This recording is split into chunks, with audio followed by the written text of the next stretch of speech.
गर्भवती होना हर महिला का सपना होता है। जैसा कि आप जानते हैं, संतान का सुख प्राप्ति एक बहुत बड़ा सौभाग्य होता है।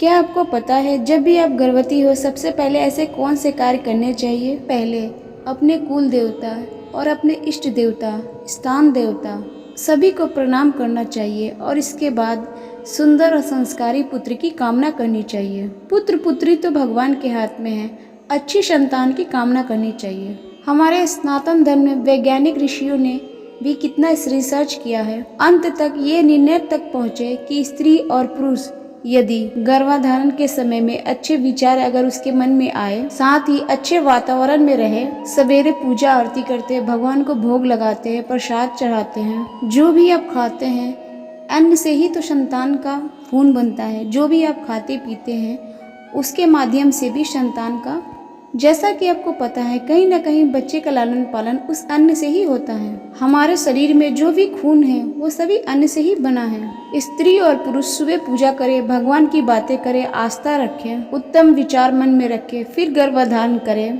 तो आपके गर्भ में अच्छे थॉट वाला, अच्छे विचारों वाला पुत्र जन्म लेगा। कुछ बीमारियां भी ऐसी होती है जो माँ बाप द्वारा बच्चों तक पहुँचती है, जिसमें से विशेष बीमारी है शुगर की बीमारी, डायबिटीज इत्यादि, ब्लड प्रेशर हाई होना।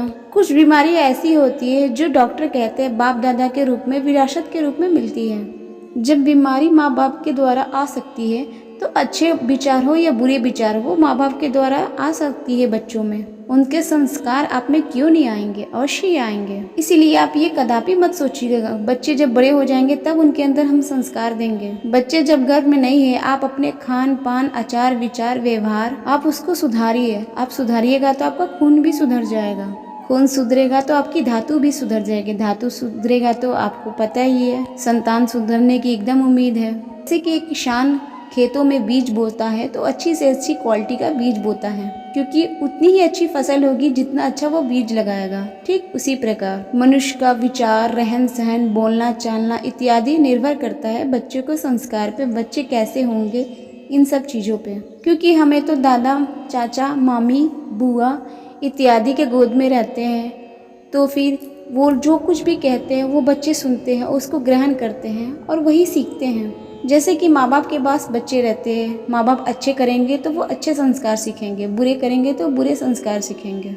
बच्चे हमेशा देखते हैं, उस चीज़ को ऑब्जर्व करते हैं। और एक चीज़ को हम हमेशा याद रखिएगा, बच्चे जो कुछ भी देखते हैं उसको जीवन भर कभी नहीं भूल पाते हैं। आप लोग भी बचपन में कुछ न कुछ ऐसा देखे होंगे, सुने होंगे जो आप लोग को अभी तक याद है।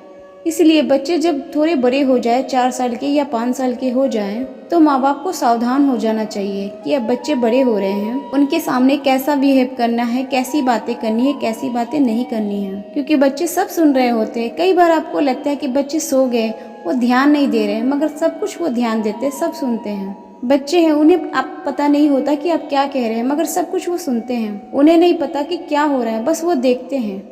अच्छा आप दिखाओगे तो अच्छा प्रभाव पड़ेगा, अच्छा सुनाओगे तो अच्छा प्रभाव पड़ेगा, बुरा सुनाओगे, बुरा दिखाओगे तो बुरा प्रभाव पड़ेगा।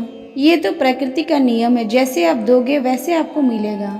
ठीक उसी प्रकार बच्चे के अंदर जैसे आप संस्कार दोगे, बच्चा वैसे ही तैयार होगा। ऐसा बोला जाता है, बच्चे एक कच्ची मिट्टी का घड़ा होते हैं, जिसको जिस आकार में मोड़ा जाता है उसी आकार में मुड़ते हैं। मगर यही घड़ा जब पक्का हो जाता है, आप कितना भी कोशिश कर लो उसे अपनी आकार के अनुसार मोड़ने का, वो घड़ा टूट जाता है। इसीलिए बच्चे जब छोटे हो तभी उनके अंदर संस्कार भरने चाहिए। शुरुआत गर्भावस्था से ही शुरू कर देनी चाहिए। किसी किसी घर में तो ऐसा होता है कि पिता आते हैं, माता को मारते हैं, शराब पी के झगड़ा लड़ाई करते हैं। यही सब छोटे छोटे बच्चे जो है वो देखते रहते हैं, तो उनके अंदर क्या संस्कार जाएगा? क्या सीखेंगे कि पापा मम्मी को मारते हैं, आप अपनी पत्नी को गाली दे रहे हैं, अपनी पत्नी को बुरा व्यवहार कर रहे हैं। बच्चे उसी प्रकार सीखेंगे। आप अपनी माँ से झगड़ा करें, बच्चे सुन रहे हैं, वो बड़े होकर फिर आपसे झगड़ा करेंगे। पैसा भले आप कम कमाओ, मगर संस्कार देने में कोई भी कमी ना करो। पैसा कोई नहीं पूछेगा तुम्हारे पास कितना है, मगर यही संस्कार अच्छा हो तो हर कोई पूछेगा। इसीलिए अगर आप बच्चे को संस्कार दे दोगे तो सफल माँ बाप कहलाओगे, और संस्कार नहीं दोगे तो असफल माँ बाप कहलाओगे। बहुत सारे ऐसे माँ बाप होते हैं कि अपने बच्चों को दे देते हैं कि बीड़ी जला के लाओ, तम्बाकू लेके आओ। ये सब चीज़ें बच्चों से दूर रखनी चाहिए। अगर मुमकिन हो तो घर में ये सब चीज़ों का प्रयोग ना करें। कोशिश करें कि घर के आसपास इस चीज़ों को कुछ ना दिखे। अगर बच्चे ये सब देखेंगे तो पूछेंगे संसार में क्या हो रहा है, इसका प्रभाव बच्चे पे तो पड़ता ही है, मगर घर में क्या हो रहा है इसका प्रभाव बहुत ज़्यादा बच्चे पे पड़ता है। अगर घर का प्रभाव अच्छा हो, घर का वातावरण अच्छा हो तो चीज़ें मैनेज हो जाती हैं। अगर घर का वातावरण बिगड़ा हुआ है, बाहर का तो बिगड़ा ही है, तो बच्चे के अंदर कुछ नहीं विकास होगा, बच्चे जरूर बिगड़ जाएंगे। इसीलिए हर माँ बाप का फर्ज बनता है कि बच्चे के अंदर संस्कार दे, जन्म से ही शुरू कर दे। तो फिर मिलते हैं आपके अपने चैनल रिताई भक्ति में नए वीडियो नए विषय के साथ। तो ये छोटी सी जानकारी अगर आपको पसंद आई हुई तो मेरे इस चैनल रिताई भक्ति को जरूर सब्सक्राइब कीजिए और कमेंट्स बॉक्स में जरूर लिखिए कौन से ऐसे माँ बाप हैं जो अपने बच्चे के अंदर संस्कार देते हैं, और साथ ही आपके जो भी इष्ट देवता है कमेंट्स बॉक्स में जरूर लिखें। नमस्कार।